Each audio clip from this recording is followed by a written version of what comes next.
Damn it, Bobby, this just ain't right. Stressed out again. Stressed out, you're not Drake. I'm gonna say this again, I barely slept in days. The smart ones went into hiding after Not Like Us dropped, but a few extra dedicated fans have still been scrambling, playing Sherlock Holmes online on an attempt to save their 69 god. I was doing research with a group of people for about, I want to say 36 hours, okay? Trying to find dirt on Kendrick. Someone goes, yo, bro, you okay? No, I'm not okay, bro. Chill out? No. There's no time to chill out. I was supposed to go to a wedding in Italy. Bro, Drake, why is this man acting like Drake knows him?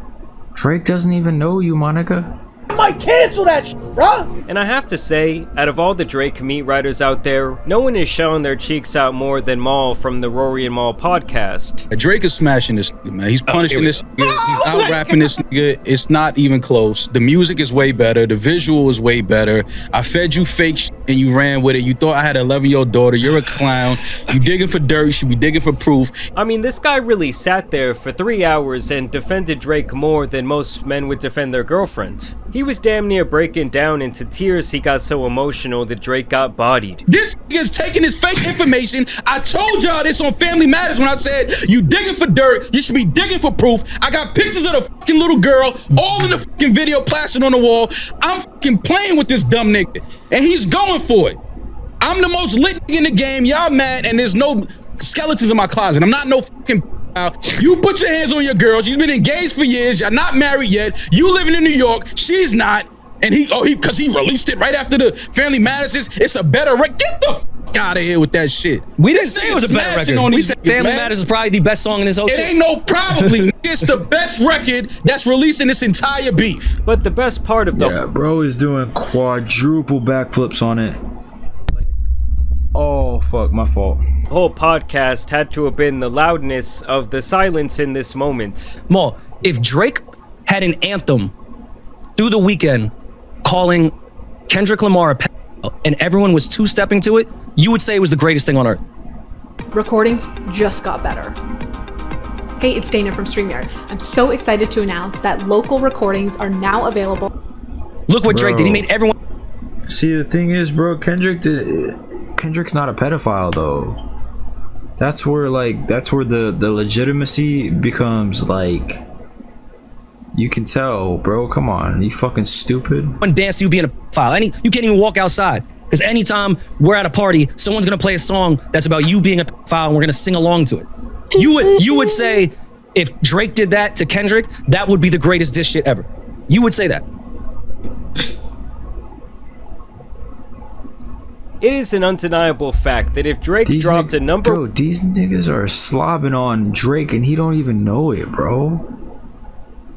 He probably doesn't even appreciate this shit.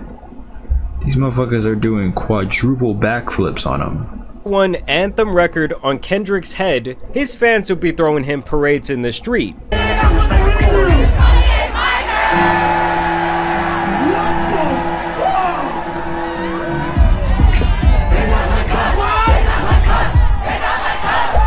All I can really think is that this dude Maul is either on Drake's payroll or he has some serious dirt on this man. Like even DJ Academics of all people has been waving the white flag recently. I wasn't gonna admit this shit, but I could admit it now. And I was just like, do I gotta get on the stream tomorrow and say to Drake, Get up! Get up! You got this! Get up! I was thinking about it. I couldn't sleep last night, y'all. I'll be honest. I couldn't sleep. Now, over the last 5 days specifically, an anonymous account has come forward that has to have Drake sweating. Remember how he was saying that his team fed Kendrick false information on the Heart 6? And he even claimed to DJ Academics that those items he used in the artwork for Meet the Grams were apparently stolen from his father's suitcase? Kendrick Lamar must have got a hold of Drake's dad's suitcase. So we're talking about Dennis Graham. We plotted for a week and then we fed you the information, the Maybach glove and the drug he uses for less inflation. Well, it's looking more and more like that was actually a case of Drake lying, and that those items might actually indeed be his. Because on May 10th, a Twitter account named Ebony Prince 2K24 popped up and threw his hat right into this beef, sharing a chilling video of a newspaper from that day, as well as the items from the cover of Meet the Grams. This includes Drake's alleged prescriptions, some rope, the gloves, the button-down t-shirt with the bulldog on it, as well as several other items which I have to think either belong to Drake or are being used as some sort of subliminal messaging. Number 1, King Kendrick is not a liar, and I'm not a thief. Number 2, Mr. Aubrey Graham at Drake and Mr. Livingston Allen at Academics have until noon Monday 5/13/24 to retract your claims of theft, or my attorney Miss Adrian Edward and I will exhaust every legal option available. I think Drake knew that these things were stolen. Do I believe that this Ozempic prescription for Drake is real? Yes. To Mr. Aubrey Graham, may this photo help jog your memory as to where you discarded those items. The issue in the photo should also jog your memory. Jimmy Brooks would not have been proud of you that night. And here he shares what appears to be a screenshot from a security camera in a hotel lobby. This appears to possibly be Drake in the red hoodie. You can see a few members of his supposed entourage donning the infamous OVO owl on their clothing. January 22nd, 2023 is the date listed at 3:19 in the morning. When he posted this, people immediately questioned who this person was in the wheelchair. Apparently, Yo, I seen this guy on memes and shit. I seen him saying the DJ Khaled shit, right? on a ventilator, and when you further investigate the tweet, you see that he brings up someone by the name of Jimmy Brooks. And I'm sure most of you are wondering right now, well, who the hell is Jimmy Brooks? Well, that's Drake's character's name in the show Degrassi, and he infamously got put into a wheelchair after being shot. So why would Jimmy not be proud of Drake that night? Well, people speculate it must have something to do with the person in the wheelchair in this photo. And then they had a theory that the noise at the beginning of Kendrick's song 616 in LA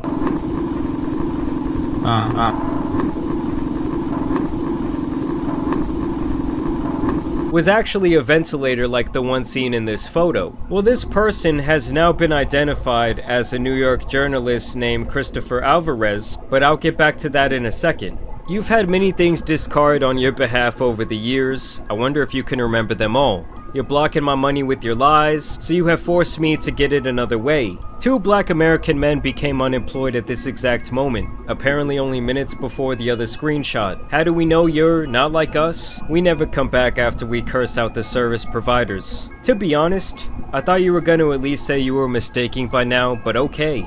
I only wanted to go with the story most know about because, well, you know. And now for the NYPD verifiable portion of the story. I was almost arrested while at work for reasons regarding your accommodations. NYPD officer Viola received a CCRB complaint, and here in regards keeping you from said protesters. I've stood next to you in the rain to keep the paps and fanatics away. I became essential during your stays, having to cancel vacations and all to ensure things like this didn't happen.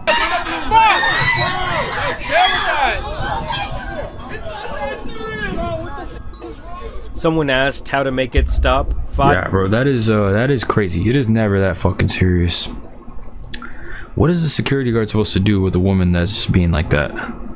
5 words. King Kendrick got the number, and his team too, as well as a quite riveting email that would send shivers down your spine, alluding to the idea that he has been in cahoots with Kendrick or his team. I saw people saying that he was supposed to receive payment from Kendrick's team from divulging this information to them and giving them this picture, but allegedly that money never came through because Drake said it was all bullshit. When Officer Viola and his partner Wilt entered my booth, they informed me that since there was a complainant present who alleged assault, they would have to take me in unless they saw footage of otherwise. I then had to locate said footage while encircled by them, maybe alluding to the idea that that's where he got this screenshot. This person would then share yet another cryptic video saying, "Dear Aubrey, did you really think this was all about a shirt and some scripts? This was about diamonds. Time for some hard truths. In the video, you can see what appears to be a shot-up target from a shooting range, as well as the jewelry that he's alleging belongs to Drake. He would then go on to share another picture of more jewelry. You see, the minute you said stolen, you introduced a dilemma in my world, more specifically, my professional world. Lost and found is a well-known and look forward to perk of hospitality. It is the incentive to thoroughly perform your duties in hopes that one man's trash, negligence, or kind gesture may turn into a treasure for you. That means it was no secret to my closest colleagues that all these items were long in my possession. So last Monday, when I finally was shown Meet the Grams in the employee cafeteria, I instantly understood the assignment. I was elated to say the least. That elation was broken quite swiftly by one of the managers. She called me into the office and began to inquisition into how the items were obtained. I was informed that the statements made by DJ Academics had also been relayed to her, because you know the pocket watchers are always hating. I was informed that I should speak with an attorney because being associated with items declared stolen may have negative consequences. And then this account kept posting this logo over and over and over, and eventually the front of this building. Caviar Caspia at the Mark, a famous hotel in New York City known for having extremely high-end clientele. Drake has been pictured at this hotel on multiple dates, and so people suspect that the person behind this account was actually an employee or possibly involved in security at the hotel, and that both his job and his life were threatened once these items went public. Obviously, all these tweets have been extremely subliminal, and we can really speculate all day, but it seems like this person, if we should believe anything they say, was possibly trying to extort Drake or is still doing so. Based on his claims, he saw something that night that would either incriminate Drake in the court of public opinion or possibly even the court of law. And as I was making this video, we actually got some breaking news. Christopher Alvarez, the man in the wheelchair seen in the hotel footage with Drake, has now come forward to give his side of the story. Learn online anywhere. Article, he says, I can confirm that I was with Drake on the night of January 22nd, 2023. After his NYC concert with 21 Savage, I was called to meet Drizzy at the Mark Hotel, and we had a blast listening to new beats. I'm not in the position to talk about his character outside of our meetings, but I can't say I was not violated in any way. He also makes it sound like this alleged disgruntled employee was apparently fired for letting him into the hotel and not leaving him out in the cold weather, which he also said was wrong. And obviously you're going to have the people that say, oh, well, Drake must have paid this guy off or something of that nature. But to me, this might seriously call into question everything this guy, Ebony Prince 2K24, has said throughout the last couple of days. Even though it might seem like he has some pretty good evidence, we should definitely take everything he says with a grain of salt. Either way, we're gonna see what unravels from here, but for Drake, it's been an absolutely horrible time. I'm not gonna lie, this shit was some good exercise, like, it's good to get out, get the pen working. And Kendrick got a #1 and I think like #4 record off this shit. It's also hilarious to me that Kendrick went radio silent after Drake dropped that garbage response record. Kendrick was so inside of Drake's head that even in that tweet announcing From the Heart 6, he says, we know you drop it in 6 minutes anyway, and Kendrick said, no. Either way, I want to know what you guys think about this situation down below. It's getting pretty spooky, okay? There was obviously the shooting in front of Drake's house where one of his bodyguards took a bullet. We got LeBron dancing around in the background of a potential Kendrick Lamar video, which y'all know had Drake in his feelings like no other. Yeah, what'd I tell you? What did you say to him? You said that I can never let you down. But I want to know what you guys think about all this down below. What do you think about the Twitter Riddler, Ebony Prince 2K20? Damn, what do y'all think about that? Is Drake hiding some shit? I don't know. He may be. Kinda sounds like it.